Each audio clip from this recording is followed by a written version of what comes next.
Welcome to a new episode of Blitz. I'm Brian Carter here at Rabun County High School with Lady Wildcats head coach DeeDee Dillard. DeeDee, I've always wanted to have you on the show covering your team the last couple of years, and I just want to thank you so much for your time and help making this happen for us. Oh, I just appreciate you coming up. I love any opportunity to talk about my team and my girls. Yeah, now let's do exactly that. You've had a tremendous career. This is your 9th season as head coach, and in the previous 8 years, you've won 174 games, I think 3 region titles, 3 trips to the Elite 8, 5 to the Sweet 16. You've made the playoffs 7 of 8 of those years.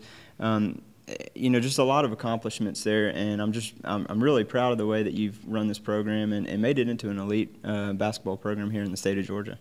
Yeah, and I wish I could take the credit for that, but I've been very fortunate to have players that are committed to my program. We have parents that fully support what we're doing here, and our community is unreal in terms of the support that they give us. So I think it's just a combination of all those things, and I'm excited about what we've done, and really I'm even more excited about what we can do this year. Yeah, that's a very, very modest answer because I know coaching plays a big part in that too. But last season was another good year for you. You win 18 games. You get the region runner-up finish after Jefferson kind of upset you in the tournament, but you still were able to host a game. You made it to the Sweet 16. So you lost 2 seniors. So the consensus was coming back this year that you had the talent, the depth, and the experience to make a similar run or a deeper one. But from our perspective, looking outside, we see the team in terms of wins and losses, but you get to see the daily grind that these girls put in with the practices and the games.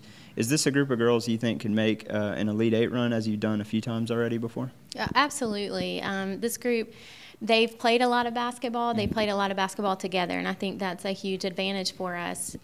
You know, obviously we haven't started the season the way that we would like to, but our expectation is still to compete for that region championship and put us in a position to make a deep run in the playoffs. This group's a little bit different than ones that I've had in the past, and so we're learning together as a group, both as coaching and players, you know, how to compensate for the loss of Sally and Carson, who unfortunately was hurt last year, but was a vocal leader for us. So, you know, whether you call it growing pains or whether you call it just trying to find your identity, which I think you and I had talked about earlier, maybe a little bit of both. But I'm so confident in what this group can do and what they're capable of. Yeah, and as you mentioned, you know, one thing you're not used to seeing here at Rabun County is getting off to a slow start. And you're 0-4. Right now I know that the games don't matter as much. I mean, they do matter, but not, you know, toward region, of course. And you definitely scheduled some tough non-region foes and a 4A team like North Hall, and 2 games against state-ranked and undefeated Dawson County. That's never easy as well. How have those games helped maybe prepare the girls for the rest of the season? Yeah, I mean, we knew going into the season that it would be a tough start for us, you know, in terms of our competition and the level of play that we would have to be at.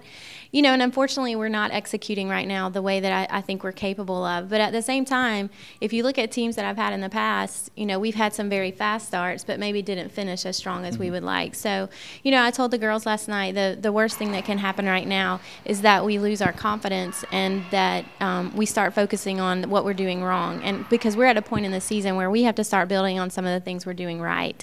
When I look at the game against North Hall and even against Dawson County, there were spurts where we played really, really well. So we just have yet to put a full game together. And I think once that happens, that's going to be a great thing. And playing these tough teams early will only prepare us more for the playoff run. Because for us, you know, we don't want to settle for just having a good overall record. We want to win region, and we want to make a deep run in the state playoffs. And the only way to do that is to play teams, you know, that will prepare you for that level of competition. Right. So let's talk a little about Region 8AA. I know it really helps getting Jefferson out of the way. They bump up into 8 AAA. They were the only team, as we mentioned, that were able to, I guess, be a roadblock for you last year. And, of course, you had their number during the regular season. But definitely now that they're out of the region, I know it's still a tough region, but when the dust settles and you look into that crystal ball of yours at the end of the year, where do you see that Rabun County is going to finish out here in the region? You know, well, I'm still confident that we can win region. My confidence hasn't been shaken at all, despite, you know, having a slow start, which is pretty atypical for our program. But, you know, Union County is very tough. Coach Tucker does a great job with those girls. He gets them ready to play. And, you know, if you catch them on a night when they're shooting well, that can be very tough. And then, you know, as far as the teams in the South, they're just athletic and quick, and sometimes that can pose a problem. So it's kind of interesting that you have to prepare a little bit differently for the teams in the South. But, you if we play well and if we continue to improve, I definitely like our chances. Yeah. Now you have 4 seniors on this year's team, 7 juniors. As we mentioned before, you have plenty of talent and depth to go around and the experience to boot. But, one thing when you look at your roster from top to bottom is you appear to be a little guard heavy in a sense, where a lot of your playmakers play on the wing. I know you have Nicole Ramey down in the paint, but this is a time I know you, as you mentioned earlier, you really miss someone like Sally Warner, who gave you that great production on both sides of the ball down in the paint last year, just a dominant presence. So where do you make up for offensively and defensively, make up for that production lost from Sally? Yes, she was a heck of a player and just a great athlete, and we're really proud that she's at Western Carolina now, running track. But I think definitely we're guard heavy in terms of our quickness and things, where Sally was quick also on the post. And so it's been an adjustment. And, at times last year I would even have to scold some of my post players, don't rely so much on Sally. I know she's a great rebounder. Yeah. And so I think for some of them, it's just recognizing what their role is. And we have some junior post players who I think are going to be able to contribute and improve as the season, kind of moves along. But right now they're still in that, well, somebody else has always had to do that for us. So they've never had to be the one to step up. So, I look for Sylvie Patterson and Greer Woods and some of my other post players. Allison Nix is coming in and giving us some good minutes. But, I look for them to just get better and better as the year goes on so that we can have a more balanced attack. And then after January, we'll be getting back Delaney Edwards, who tore her ACL this summer. She's actually a transfer from Valdosta. So we're excited about what she can bring to our program as well. And now when we talk about this group of girls, I know from my perspective, watching teams in the area over the years, there's a common theme when you see a team that has success in the long run, because every team has turnover, and then you'll see kind of a roller coaster, some up years and down years. But your program seems to stay on a high, which is a great thing. But I know team chemistry has to play a big role in that. Talk about how close these girls are on and off the court. Yeah, I absolutely agree with you. These girls, they spend time together off the floor. They're best friends off the floor too.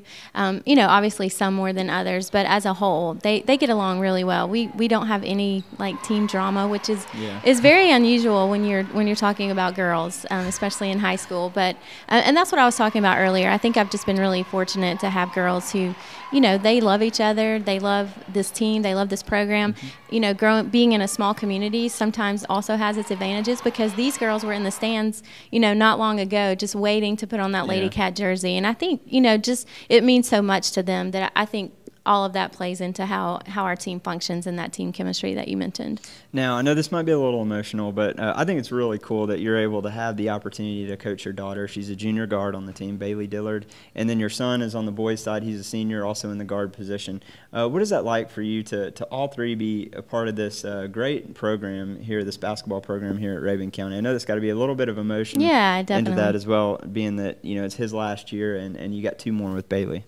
Yeah, it's actually a lot of fun. I love watching the boys play, but obviously with Bryce playing, that makes it a little more special for me. And with Bailey, it's been interesting because this is actually my 3rd year coaching her, because we practice all together with our JV, and we try really hard to keep the basketball part on the court. We don't talk about it a lot at home, and I've always had good assistant coaches who kind of keep me in check, not being too hard on her, not being too easy on her, and so that's been very helpful. But when she first came to the high school to play, I asked her, I said, do you want me to coach you? I mean, I'll step down if that's going to be too much for you. And she said, no, Mom. She said, I've waited my whole life to be one of your girls. And, she just didn't want to pass on that opportunity. So it's been a lot of fun. I can imagine that's going to be really sad when her senior year comes around. And I might shed a tear or two. I'm sure I don't know.